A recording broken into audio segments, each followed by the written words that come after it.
Alors, Président, là, samedi, on vote. Oui. Samedi, on vote en Côte d'Ivoire. Les gens regardent en se disant, le président Gbagbo n'est pas candidat. On attend qu'ils disent quelque chose. Pour qui les gens vont voter? Pour qui vos supporters, qui sont nombreux, doivent voter samedi? Je vais répondre très clairement à votre question. Mais je voudrais d'abord dire, Laurent Gbagbo n'est pas candidat. Il faut dire Laurent Gbagbo était candidat, a déposé sa candidature. Elle a été écartée parce que on dit qu'il a été condamné pour le braquage de la BCEAO. de la BCEAO. Ce qui est faux. Tout dans les archives de la BCEAO. La BCEAO n'a jamais déposé plainte. La BCEAO n'a jamais dit qu'elle a été braquée. Elle n'a jamais dit qu'elle a été volée. Un. Deux, nous étions plusieurs à avoir été condamnés. Le Premier ministre Akengbo, le ministre de l'économie et des finances, le ministre du budget et moi-même.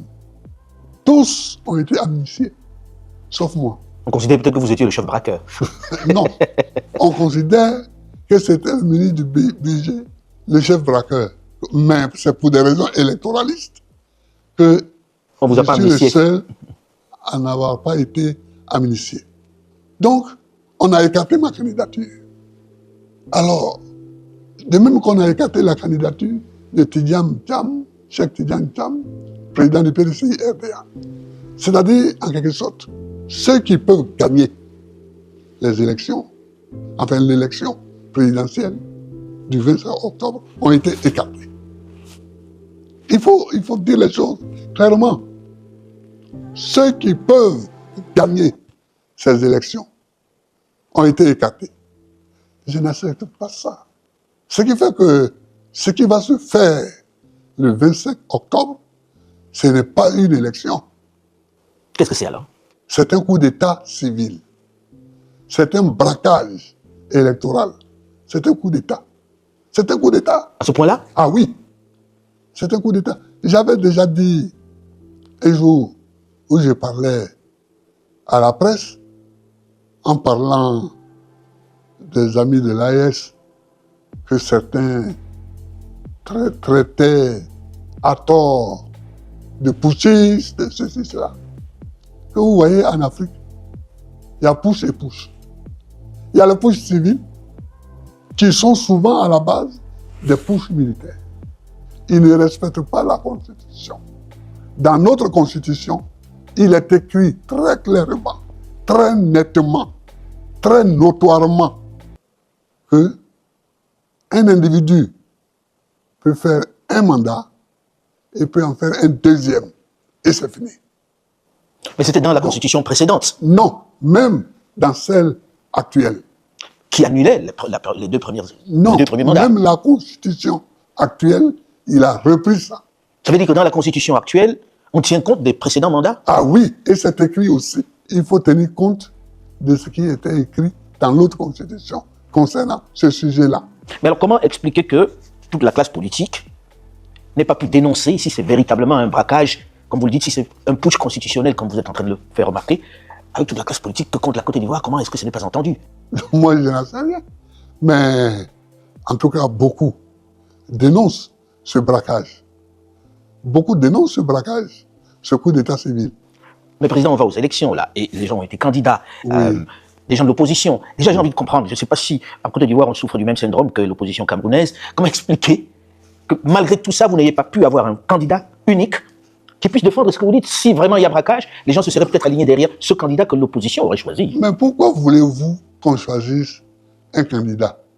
Il y avait au départ 60 candidats. Une soixantaine de candidats. Oui, oui. Il y avait une soixantaine de candidats. Les gens se sont présentés.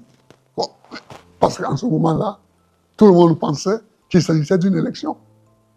Vous pensez qu'aujourd'hui on ne pense pas qu'il s'agit d'une élection? Non. Mais alors pourquoi ils y vont? Ah, mais ça, c'est leur affaire. Allez leur demander. Moi, j'ai envie de Vous êtes un comprendre. journaliste très connu, très... Oui, alors, vous pouvez demander à ceux qui y vont. Mais en même temps, président, vous avez créé un cadre dans lequel vous discutiez avec l'opposition. C'était bien pour aller aux élections. Vous avez discuté avec un certain nombre de membres de l'opposition, des partis Oui. de l'opposition. Oui. Pourquoi est-ce que vous n'êtes pas arrivé à un consensus alors, pour avoir un candidat qui aille vraiment vous représenter dans ce scrutin? C'était pas l'objectif. C'était quoi l'objectif? L'objectif, c'était de savoir, après notre élimination, qu'est-ce qu'on faisait. C'était ça. Et vous n'êtes pas tombé d'accord? Ah si, on est tombé d'accord sur le fait qu'on ne soutient rien, on ne soutient personne, et on ne soutient même pas la dynamique électorale. Alors, Monsieur le Président, Voilà. dans votre propre parti, le PPACI, Oui, il y avait une idée de plan B, Oui. représentée par M. Domelo. oui, Vous ne soutenez pas, au point de l'exclure du parti, alors qu'il aurait pu représenter aussi une partie de cette opposition dans ce scrutin, s'il bénéficiait de vos voix? mais il ne bénéficiait pas de nos voix. Ça montre les débats qu'il y a eu. Domelo n'a jamais soumis son idée à débat Au sein du parti? au sein du parti. Mais Pourtant, il dit avoir consulté. Il dit même d'abord- moi, il n'a jamais discuté avec moi.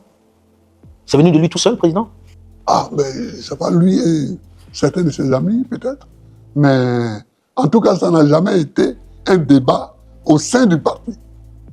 Ça n'a jamais été un débat. Et je vous le dis, et je le répète, cela n'a jamais été un débat au sein du parti. C'est de son propre fait. Alors, il a voulu être candidat. Bon, il est candidat. Mais vous n'appelez pas à voter pour lui. Hein? Non, non. Tous ceux qui sont candidats, nous n'appelons pas à voter pour eux. Mais, Président, quand vous dites que vous n'appelez pas à voter pour qui que ce soit qui est candidat aujourd'hui, Oui. qu'est-ce que les Ivoiriens doivent comprendre? Qu'ils ne vont pas voter, qu'ils restent tranquilles chez eux, etc. Est-ce que ça ne risque pas d'envenimer la situation? Il faut que les Ivoiriens comprennent que Gbagbo Laurent n'appelle à voter pour aucun des candidats qui est en liste. C'est ça. Président, ça veut dire un boulevard pour le président Alassane Dramane Ouattara. Peut-être. Peut-être. Mais un coup d'État, c'est toujours un boulevard. Vous appelez Un ça coup carrément un d'État coup d'État. civil, c'était toujours un boulevard. Vous êtes opposé becs et ongles, pour de façon imagée, contre ce quatrième mandat du président Alassane Dramane Ouattara. Oui. Il dit aux Ivoiriens, pas à vous en particulier, je le fais parce que il y a des vraies questions sécuritaires dans ce pays et dans la sous-région. Et qu'il est celui qui peut endiguer, on va dire, cette invasion des terroristes. Que répondez-vous à ça? On peut développer tout ça. Les États-Unis d'Amérique ont affaire à des menaces nucléaires de la Chine, de la Corée du Nord, de la Russie, mais c'est pas pour ça que Trump va dire, bon, comme il y a des menaces nucléaires, alors je reste au pouvoir. Non. Cessons d'être nègres. Parce que c'est pour ça qu'on se moque de nous. Vous trouvez que c'est être nègre que de dire je Ah reste oui, aux affaires pour protéger mon pays? Oui, non. Je reste parce qu'il y a des menaces. S'il y a des menaces, un autre président élu peut aussi Y faire face. faire face à ces menaces-là. Pourquoi ce serait lui, Ouattara, qui serait vraiment le seul capable d'être le Zorro de la situation? Peut-être parce qu'il comprend mieux la situation que les autres Oh et qu'il oui, estime que dans ouais, l'opposition, ouais. il n'y a pas... Mon œil. Et là, je vous le dis, mon œil. Mon œil. Alors, Président, on Il dit y a aussi... toujours une menace contre un pays. Il y a toujours une menace. Est-ce que Mais vous avez le connu ces président- menaces, vous, Président? Hein? Est-ce que vous avez connu ces menaces lorsque vous étiez... Mais moi, j'ai connu même la guerre. J'ai connu la guerre.